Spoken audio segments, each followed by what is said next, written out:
নমস্কার, বুলবুলস রান্নাবাটিতে আপনাদের সবাইকে সাদর আমন্ত্রণ। আমি আজকে আপনাদের একটা চিকেন দিয়ে রেসিপি বানিয়ে দেখাবো। খুবই সুস্বাদু আর লোভনীয়। একবার আপনার বাড়িতে খাবেন, তাহলে বুঝতে পারবেন আমার রান্নাগুলো কেমন হচ্ছে। নিজেরা না বানালে আমার মুখের বলাতে কিন্তু হবে না, আপনারা নিজেরা যদি বানান তাহলেই বুঝতে পারবেন। একবার বানিয়ে দেখুন প্লিজ, বুঝতে পারবেন। আমি প্রথমেই চিকেন নিয়েছি, খুব বড় পিস নয়, মোটামুটি মাঝারি সাইজের পিস। ওইটাকে আমি দই দিয়ে আদা রসুন দিয়ে ম্যারিনেট করে আর একটুখানি নুন দিয়ে ম্যারিনেট করে আমি রেখে দেব। আমরা দই দিয়ে কেন ম্যারিনেট করে রাখি? মাংস যে চিকেন বা মাটন যাই হোক, একটা অনেক সময় ড্রাই থাকে, রুক্ষ, মানে চিবালে দেবেন অনেক সময় একটা কেমন একটা হয়। যারা খান চিকেন মাটন তারা বুঝতেই পারছেন। কিন্তু এই যে যদি দই দিয়ে কিছুক্ষণ রাখি না, মাংসটা খুব ভালো হয়ে যায়। তারপরে এটাকে আমি একটুখানি কিছুক্ষণের জন্য ম্যারিনেট করে রেখে দেব। রেখে দেওয়ার পর আমি বাকি যেগুলো আমার ইনগ্রিডিয়েন্টস দরকার আছে, ছোট মানে মশলা, একটু গোলমরিচও দিয়ে দিয়েছিলাম।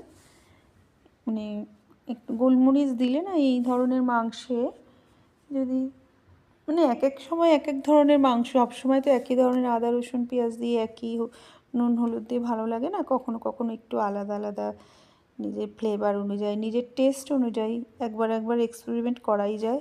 যেটা ভালো লাগবে সেটাই মানে আপনারা করতে পারেন। আর এটা যেটা আমি করছি, এই টেস্টটা খুবই ভালো। একবার বানিয়ে একবার দেখবেন আপনারা।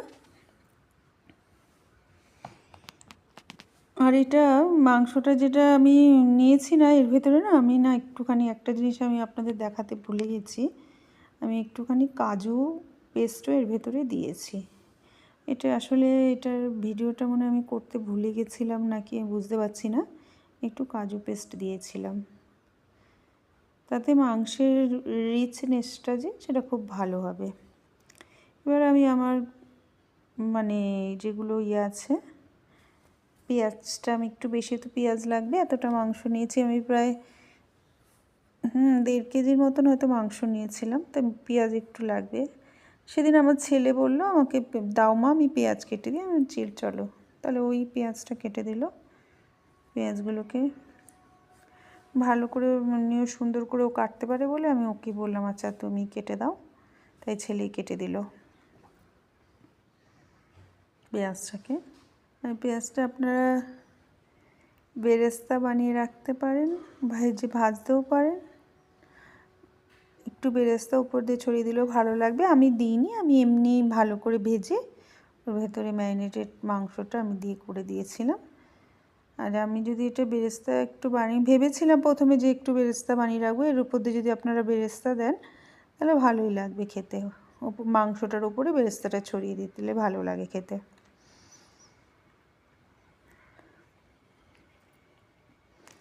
যাই হোক, আমি এভাবে পেঁয়াজগুলো কেটে নিয়ে এবার আমার যে কড়াই আছে, কড়াইটা আমি বসিয়ে দেব।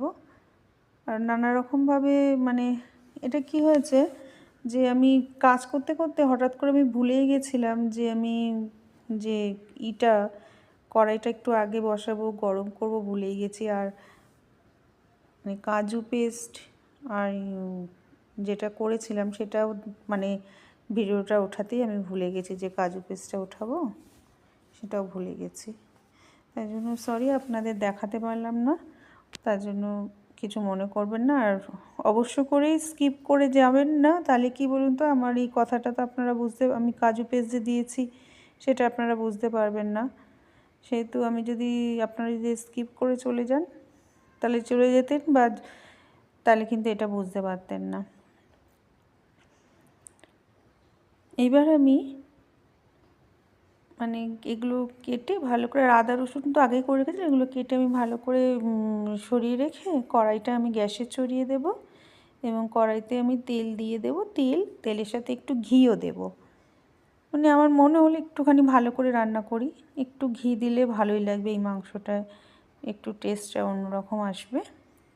তাই জন্য আমি কিন্তু সর্ষের তেল ইউজ করিনি, আমি সাদা তেল ইউজ করেছি।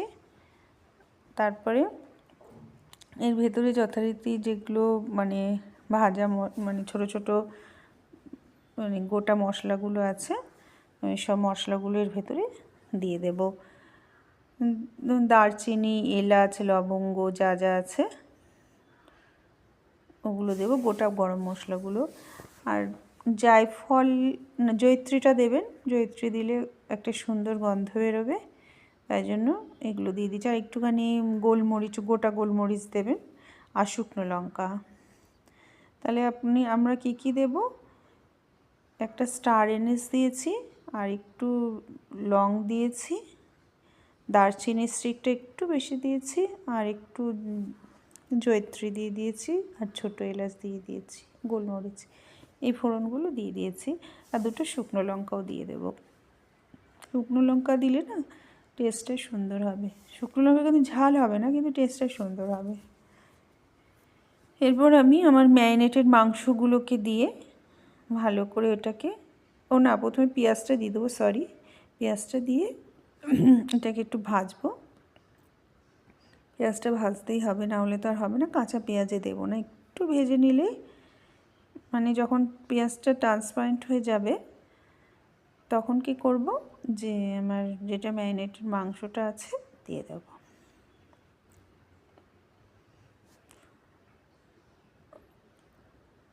আর এখন কি বলুন তো, বৃষ্টি হচ্ছে তো, বেশ বৃষ্টি হলে না মানে অনেক রকম খেতে ইচ্ছা করে, বুঝি এইটা বানাই ওটা বানাই, এরকম একটা মনে হয়, নানা রকম জিনিস বানাতে ইচ্ছা করে। আর বাচ্চাদের এখন ছুটিও আছে, স্কুল গরমের ছুটি পড়েছে, একটুখানি এই এখনই তো খাবে, এরপরে তো আবার স্কুল খুললে কিছু খাওয়া যাবে না, তখন নানা রকম রেস্ট্রিকশান, এই খেও না ওই খেও না, পরের দিনে স্কুল আছে। এখন ওই বাচ্চাদের জন্য একটু বানিয়ে দিলে বাচ্চারাও খুব খুশি পেল, আর ঘরের লোক আমরাও খুশি আমরাও খুশি পেয়ে খাই। খেতে তো সবারই ভালো লাগে, কখনো কখনো হয়তো শরীরের জন্য অনেকে খেতে পারে না, কিন্তু খেতে এমন কোনো লোক নেই যে খেতে পছন্দ করে না। সে হয়তো কোনো কারণে খায় না, কিন্তু খেতে সবাই পছন্দ করে। আমি এর ভেতরে একটু হলুদ দিয়ে নিয়েছি, আর একটু কাঁচা লঙ্কা দিয়ে নিয়েছি। কাঁচা লঙ্কা বাটাটা দিয়েছি, তাহলে একটু ঝাল হবে, আর গোলমরিচও আমি যেহেতু দিয়েছিলাম তাহলে একটু ঝাল হবে। এর ভেতরে আমার কাজু পেস্ট আছে বলে কী বলুন তো, একটু তো কাজু এসব দিলে না একটুখানি ঝালটা অনেকটা একটু কম হয়ে যায়।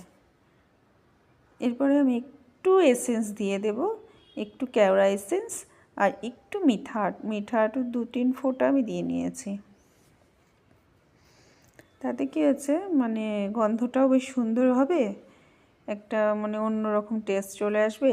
এর সাথে আপনি নান, রুটি এসব দিয়েও খেতে পারেন, বা কোনো রাইস বানালেন, ফ্লেভার রাইস, তার সাথেও খেতে পারেন, ভালোই লাগবে খেতে। আর আমার রেসিপিটা যদি আপনাদের ভালো লেগে রাখে অবশ্য করেই লাইক অ্যান্ড সাবস্ক্রাইব করে দেবেন, আর ফেসবুক পেজ থেকে দেখে থাকলে অবশ্য করেই ফলো করে দেবেন।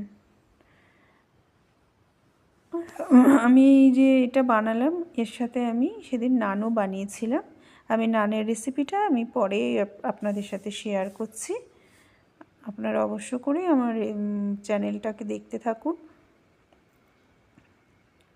আর এই যে চ্যানেলটাকে দেখছেন, এর ভেতরে কিন্তু অনেক রকম আপনারা রেসিপি পেয়ে যাবেন, অনেক রকম আপনাদের জিজ্ঞাস্য জিনিসের উত্তরও পেয়ে যাবেন। আর আমার সাথে থাকার জন্য আপনাদের অনেক অনেক ধন্যবাদ।